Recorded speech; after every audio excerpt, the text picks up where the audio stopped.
Hello అందరికీ welcome to SSB blogs. ఈ వీడియోలో మా బిజీ మార్నింగ్ రొటీన్ చూసేయండి। మేమైతే ఫస్ట్ మార్నింగ్ లేవగానే ఉసిరి వాటర్ తాగుతామన్నమాట। అలా డైలీ ఒక 2 ఉసిరికాయలు తీసుకుని కట్ చేసుకుని వాటర్లో వేసుకుని మరగబెట్టుకుని తాగితే చాలా బెనిఫిట్సే ఉన్నాయి। అవేంటో చూద్దాం రండి। డైలీ అలా తాగడం వల్ల ఒంట్లో ఉన్న వేడంతా పోయి చలవ చేస్తుంది। అలాగే మన స్కిన్ కూడా చాలా స్మూత్ గా అయ్యి గ్లో వస్తుంది। అలాగే హెయిర్ ఫాలింగ్ కూడా ఉండదు, చాలా స్ట్రాంగ్ గా ఉంటుంది। హెయిర్ బ్లాక్ కూడా వస్తుంది। ఉసిరికాయలో సి విటమిన్ పుష్కలంగా ఉంటుంది, దానివల్ల కంటి సమస్యలు అవి రాకుండా ఉంటాయి। డైలీ ఇలా తాగడం వల్ల చాలా హెల్త్ బెనిఫిట్స్ ఉన్నాయి। ప్రెజెంట్ జనరేషన్ లో చిన్న వాళ్ళని లేదు పెద్ద వాళ్ళని లేదు, ప్రతి ఒక్కరు గ్యాస్ ప్రాబ్లమ్ తో బాధపడుతున్నారు కదా। డైలీ ఇలా మార్నింగ్ ఉసిరి వాటర్ తాగడం వల్ల గ్యాస్ ప్రాబ్లమ్స్ అవి కూడా రావు। నిజంగానే ఇలా చేయడం వల్ల చాలా హెల్త్ బెనిఫిట్సే ఉన్నాయి। ఇంకా మీకు డౌట్ గా ఉంటే ఒక 10 days ట్రై చేసి చూడండి, మీకే రిజల్ట్ తెలుస్తుంది। ఉసిరికాయలన్నింటినీ ఇలా ముక్కలుగా కట్ చేసుకుని గింజలు తీసేసి ఇందులో వేసుకుని వాటర్లో వేసుకుని మరగబెట్టుకోవాలి। మరిగిన తర్వాత వడకొట్టుకుని తాగేయడమే। ఇది టేస్ట్ కూడా పుల్లగా బాగానే ఉంటుంది, మనం తాగలేని విధంగా అయితే ఉండదు। డైలీ ఇలా ఒక టీ గ్లాసులు తాగితే సరిపోతుంది। ఈ సీజన్ లో ఉసిరికాయలు బాగా దొరుకుతాయి కాబట్టి దొరికినంత వరకు ఇలా చేయండి। ఉసిరికాయలు ఈ సీజన్ లో దొరుకుతాయి కాబట్టి వాటిని ఎండలో పెట్టుకుని పౌడర్ చేసుకుని మనం సంవత్సరం అంతా తాగొచ్చు। ఆ పౌడర్ ఎలా చేయాలో కూడా మేము మీకు త్వరలోనే చూపిస్తాము। ఇప్పుడైతే దొరికినంత వరకు పచ్చి ఉసిరికాయలతో ఇలా చేసుకుని కూడా తాగొచ్చు। ఇక నేను మా అమ్మ కలిసి మార్నింగే బయట ఇలా కూర్చుని తాగుతాము। తర్వాత మా తమ్ముడికైతే లంచ్ బాక్స్ ప్రిపేర్ చేస్తాము। ఈ రోజు మా అమ్మ నల్ల పచ్చడి చేస్తున్నారనమాట। ఈ మధ్య ఎందుకో తెలియదు కానీ నాకు అసలు ఆకలి వేయట్లేదు, నేను సరిగ్గా తినట్లేదని చెప్పి మా అమ్మ అయితే ఈ రోజు నల్ల పచ్చడి చేస్తున్నారు। డైలీ కొంచెం అన్నంలో ఈ నల్ల పచ్చడి వేసుకుని తింటే ఆకలి పుడుతుంది। చిన్నపిల్లల దగ్గర నుండి పెద్దవాళ్ళ వరకు ఎవరైనా సరే తినచ్చు, దీనివల్ల చాలా హెల్త్ బెనిఫిట్స్ కూడా ఉన్నాయి। ఈ నల్ల పచ్చడి మెయిన్గా ఆకలిని బాగా పుట్టిస్తుంది, అలాగే హెయిర్ గ్రోత్కి కూడా చాలా బాగా ఉపయోగపడుతుంది। మా తమ్ముడైతే ఆ పచ్చడి నల్లగా ఉంటుందని చెప్పి అది తినడనమాట, అందుకనే మా అమ్మవాడి కోసం కోడిగుడ్డు పప్పురేలు ఫ్రై చేస్తున్నారు। మీకు ఆల్రెడీ ఒక వీడియోలో చెప్పాను కదా మా అమ్మమ్మ పప్పురేలు చేసి ఇచ్చిందని చెప్పి, అవేవి నల్ల పచ్చడి చేయడం కోసం ఫస్ట్ కొద్దిగా ఆయిల్లో పచ్చిమిర్చి అలాగే ధనియాలు వేసుకుని వేగించుకోవాలి। పచ్చిమిర్చి లైట్గా వేగిన తర్వాత కొన్ని ధనియాలు కూడా వేసుకుని వేగించేసుకోవాలి। ఇవి బాగా వేగిపోయిన తర్వాత స్టవ్ ఆఫ్ చేసేసుకుని చల్లారనివ్వాలి। చల్లారేలోపు మా అమ్మ అయితే మా తమ్ముడికి ఫ్రై చేసేస్తున్నారు। రొయ్యలని బాగా ఫ్రై అయిపోయిన తర్వాత ఇందులోనే 2 కోడిగుడ్లు కూడా వేసేసారు। మా తమ్ముడు వెజిటేబుల్స్ అన్నీ తినడనమాట। డైలీ ఇలా కోడిగుడ్డు ఫ్రై అయినా లేకపోతే పప్పు అయినా వండితే సరిపోతుంది వాడికి। కోడిగుడ్డు కూడా కొంచెం ఫ్రై అయిన తర్వాత రుచికి సరిపడినంత ఉప్పు వేసుకోవాలి। ఆల్రెడీ పప్పు రైలో ఉప్పు ఉంటుంది కదా, అందుకనే లైట్గా వేసుకుంటే సరిపోతుంది, ఎక్కువ వేస్తే మళ్ళీ ఉప్పు కసం అయిపోతుంది, బాగోదు। మా అమ్మ అయితే కొంచెం జీలకర్ర పౌడర్ కూడా వేస్తారు, ఇలా వేస్తే నీచు వాసన రాకుండా ఉంటుంది, అలాగే టేస్ట్ కూడా చాలా బాగుంటుంది।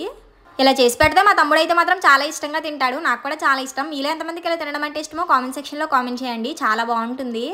పప్పు రొయ్యలనే కాదు పచ్చి రొయ్యలు అయినా సరే ఇలా ఫ్రై చేసుకుని తింటే చాలా బాగుంటుంది। మొత్తం అంతా బాగా వేగిపోయిన తర్వాత సరిపడినంత కారం కూడా యాడ్ చేసుకోవాలి, అంటే కొంతమంది ఎక్కువ తింటారు కొంతమంది తక్కువ తింటారు కదా। మా తమ్ముడైతే కారం తక్కువగానే తింటాడు, అందుకనే మా అమ్మ లైట్గానే వేస్తారు। మాకైతే డైలీ ఏదో ఒక వెజిటేబుల్ కర్రీ వండుతారు మా అమ్మ, మా తమ్ముడికి మాత్రం ఇలా కోడిగుడ్డు ఫ్రైయో లేకపోతే పప్పో వండుతారు। ఇలా చేస్తే మాట్లాడకుండా తినేస్తాడు, వాడికి చాలా ఇష్టం। ఇలా కారం కూడా యాడ్ చేసుకుని కలిపేసుకున్న తర్వాత స్టవ్ ఆఫ్ చేసేసుకోవడమే, అంతే పప్పు రైలు కోడిగుడ్డు ఫ్రై అయితే రెడీ అయిపోయింది। స్మెల్ అయితే మాత్రం చాలా బాగుంది। మీలో ఎంతమందికి ఇలా తినడం అంటే ఇష్టమో కామెంట్ సెక్షన్లో కామెంట్ చేయండి। ఇంకా మా తమ్ముడికి అయితే బాక్స్ పెట్టేసి వాడిని స్కూల్కి అయితే పంపించేసాము। పచ్చిమిర్చి వేగించి పక్కన పెట్టాం కదా చల్లారుతుందని చెప్పి మా తమ్ముడిని బస్సు ఎక్కించేసి వచ్చేసరికి చల్లారిపోయింది। ఇప్పుడైతే మా అమ్మ గ్రైండ్ చేసేస్తున్నారు। మనం వేగించి పెట్టుకున్న పచ్చిమిర్చి ధనియాలను ఇలా చల్లారిన తర్వాత మిక్స్ పట్టేసుకోవాలి। ఈ పచ్చడి రోట్లో దంచుకుని చేసుకుంటే టేస్ట్ ఇంకా బాగుంటుంది, కానీ చాలా పెద్ద ప్రాసెస్ అది, మా అమ్మ అయితే మిక్సీలోనే చేసేస్తున్నారు। టైం ఉంటే రోట్లోనే చేసేవారనమాట, కానీ ఊరెళ్ళాలి అందుకనే మిక్సీలో చేసేస్తున్నారు, ఫాస్ట్గా అయిపోతుందని చెప్పి। పచ్చిమిర్చి బాగా గ్రైండ్ అయిపోయిన తర్వాత నల్ల పచ్చడిని కూడా యాడ్ చేసుకుని మిక్స్ పట్టేసుకోవాలి। ఉసిరికాయలు ఉప్పు వేసి ఊరబెడతారు, ఇలా నల్ల పచ్చడి అవుతుంది। దీన్ని ఒక బాక్స్లో పెట్టేసుకుంటే మనకి ఎప్పుడు కావాలంటే అప్పుడు తీసుకుని ఇలా పచ్చిమిర్చి పేస్ట్ని కలుపుకొని తాలింపు వేసుకుని తినేయడమే। మా అమ్మమ్మ అయితే ఇలా ఊరబెట్టేస్తారనమాట, మాకు ఎప్పుడు కావాలంటే అప్పుడు ఇలా తీసుకుని చేసుకుంటాము। పచ్చడి అయితే రెడీ అయిపోయింది, ఇంకా తాలింపు వేసుకోవాలి। దానికోసం స్టవ్ మీద ఒక బాండి పెట్టుకుని అందులో కొద్దిగా ఆయిల్ వేసుకోవాలి, కొంచెం ఎక్కువ ఆయిల్ వేసుకోవాలి। ఇలా వేసుకుంటే పచ్చడి రైస్లో తినేటప్పుడు ఆయిల్ వేసుకోవాల్సిన అవసరం ఉండదు। ఈ పచ్చడిలోకి వేరుశనగ నూనె అయినా పప్పు నూనె అయినా వేసుకుని తింటే టేస్ట్ చాలా బాగుంటుంది। ఆయిల్ హీట్ అయిన తర్వాత వెల్లుల్లిని ఇలా కచ్చాపిచ్చాగా దంచుకుని ఇందులో వేసుకోవాలి।